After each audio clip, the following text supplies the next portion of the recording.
imeandikwa lazima nani akuwe president? Si ni wananchi wa Kenya watachagua?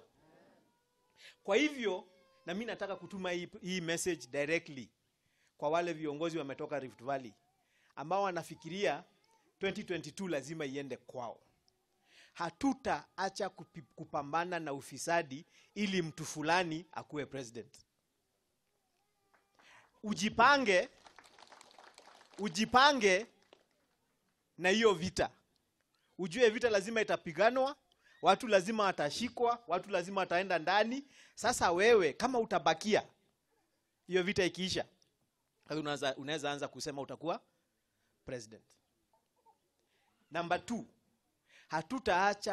hatutaacha kushikanisha wananchi wa Kenya.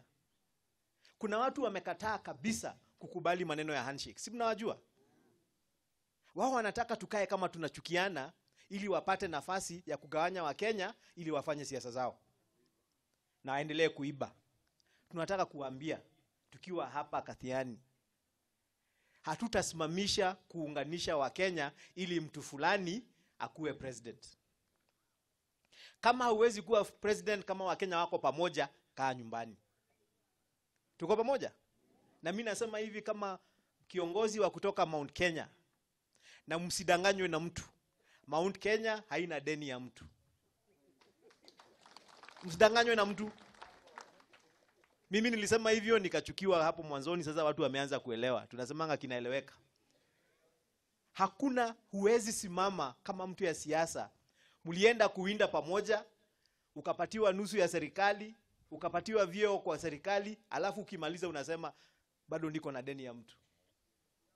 Hapa 2022 mtu aingie kwa kiwanja, aambie wa Kenya atafanya nini. Sisi kama watu ya Mount Kenya tunataka ukuje utuambie utatufanyia nini.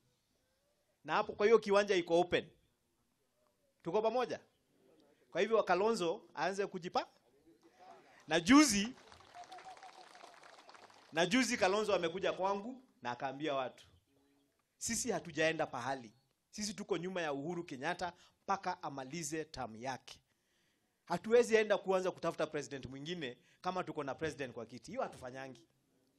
Tukimaliza na Uhuru, watu wataingia kwa kiwanja, tutachagua mbichi na hatutachagua mtu mwizi.